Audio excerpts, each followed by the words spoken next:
విజయనగరం పేలుళ్ల కుట్ర కేసులో మూడో రోజు విచారణలో పలు కీలక అంశాలు వెలుగులోకి వచ్చాయి. సిరాజ్, సమీర్లను ఎన్ఐఏ అధికారులు సుదీర్ఘంగా విచారణ చేసి స్టేట్మెంట్ రికార్డ్ చేశారు. సిరాజ్, సమీర్ కలిసి దాదాపు 7 చోట్ల రెక్కీ చేసినట్లు గుర్తించారు.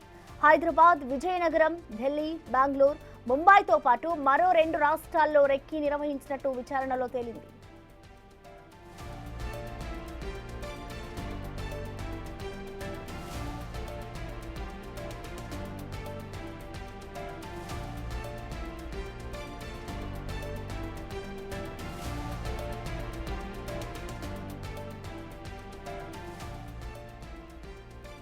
దీనిపై మోర్ డీటెయిల్స్ ని మా ప్రతినిధి శివశంకర్ అందిస్తారు లైవ్ ద్వారా. శివశంకర్, చెప్పండి, ఇప్పటికే చూసుకుంటే సిరాజ్ అలాగే సమీర్ ఇద్దరిని కూడా ఇటు 3 రోజుల నుంచి కూడా అధికారులు విచారణ చేస్తున్నారు. సో నిన్న జరిగిన విచారణలో ఎలాంటి విషయాలు బయటకు వచ్చాయి, డీటెయిల్స్ ఏ విధంగా ఉన్నాయి?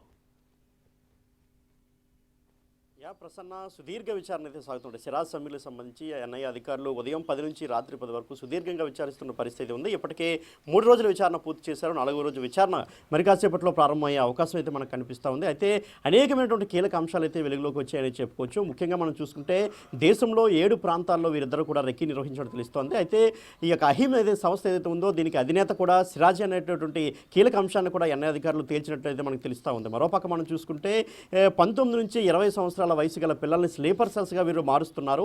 అయితే ఈ మార్చడానికి గల కారణం ఏంటి అంటే ఏ బేస్ మీద ఎంత చిన్న పిల్లల్ని స్లీపర్ సెల్స్గా మారుస్తున్నారు? ఎందుకంటే ఈ రెక్కీ నిర్వహించే ప్రాంతాల్లో కూడా ఆల్రెడీ స్లీపర్ సెల్స్ ఉన్నారా అనే కోణంలో కూడా అధికారులు దర్యాప్తు చేస్తున్నటువంటి పరిస్థితి మనకి చాలా స్పష్టంగా కనిపిస్తుంది. ముఖ్యంగా మనం చూసుకుంటే ఏదైతే సౌదీ అరేబియాలో ఉన్నటువంటి అను మూసాబ్ కావచ్చు, ఒమాన్లో ఉన్నటువంటి ఇమ్రాన్ అక్రమ్ కావచ్చు, వీళ్ళిద్దరిని కూడా మన దేశానికి రప్పించేటువంటి అవకాశాలు కూడా చాలా స్పష్టంగా కనిపిస్తున్నాయి. ఇప్పటికే ఆ దేశ దౌత్య అధికారులతో కూడా మాట్లాడుతున్నట్టు కూడా తెలుస్తూ ఉంది. ఎందుకంటే వీళ్ళిద్దరు కానీ వచ్చినట్లయితే ఆర్థిక మూలాలపై పూర్తి స్పష్టత వచ్చే అవకాశం కనిపిస్తుంది. ఎందుకంటే వీరిద్దరి నుంచే పూర్తిగా ఆర్థిక లావాదేవీలు జరిగే. సిరాజులకి పెద్ద మొత్తంలో బ్యాంకులో పెద్ద మొత్తంలో ఉండడానికి డబ్బులు ఉండడానికి గల కారణం కావచ్చు, అదేవిధంగా సమీర్కి పేరుడు పదార్థాలు కొనడానికి డబ్బులు ఇచ్చిన పరిస్థితి కావచ్చు. మొత్తం ఆర్థిక వ్యవహారాలన్నీ కూడా అటు అక్రమ్ అదేవిధంగా అను మూసాబ్ వీళ్ళిద్దరూ కూడా చూస్తున్న పరిస్థితి నేపథ్యంలో వీరిద్దరిని కూడా ఎన్ఐఏ అధికారులు దౌత్య అధికారులతో మాట్లాడి మన దేశానికి తీసుకొచ్చే పరిస్థితి మనకు కనిపిస్తూ ఉంది. మరోవైపు మనం చూసుకుంటే కేవలం మనకి గతంలో సిరాజ్, సమీర్ వీళ్ళిద్దరూ మాత్రమే మానవ బాంబులుగా మారుతామనేటువంటి కన్ఫెషన్ లెటర్లో చెప్పినటువంటి పరిస్థితి అయితే ఉంది. కానీ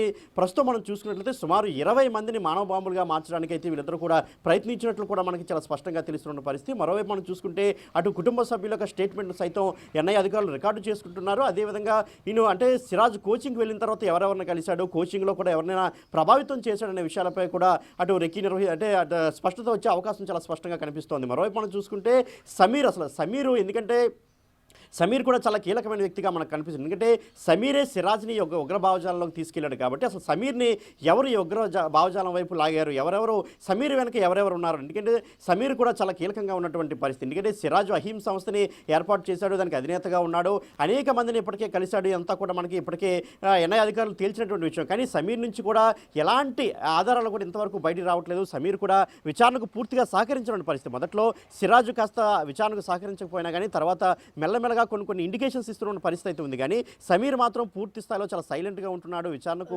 పూర్తిగా అసలు ఎట్టి పరిస్థితులు కూడా సహకరించిన పరిస్థితి అయితే ఉంది. సమీర్ కనుక నోరు విప్పితే అనేక కీలక అంశాలు బయటకు వస్తాయి. ఎందుకంటే సిరాజ్ కేవలం అహీం సంస్థని ఏర్పాటు చేయడం, కొంతమందితో పరిచయాలు మాత్రమే ఉన్నాయి. కానీ సమీర్ మాత్రం చాలా కీలకంగా ఉన్నాడు. ఎందుకంటే అహీం సంస్థ వెనకాతల, సిరాజ్ వెనకాతల అంతకుముందు కూడా ఈ యొక్క సమీర్ అయితే పనిచేసిన పరిస్థితి అయితే ఉంది. మరోవైపు మనం చూసుకుంటే సిరాజ్కి ఎవరైతే మనకి హైదరాబాద్లో ఉన్నప్పుడు సహకరించిన వ్యక్తి రిటైర్డ్ రెవెన్యూ అధికారిగా తెలుస్తుంది. ఆ రిటైర్డ్ రెవెన్యూ అధికారి ఎవరనే విషయంపై ఇప్పటికే అనేక కోణాల్లో కూడా దర్యాప్తు చేస్తున్న పరిస్థితి ఉంది. మన 4వ రోజు విచారణలో కూడా కీలక అంశాలు వెలుగులోకి వచ్చే అవకాశం ఉంది.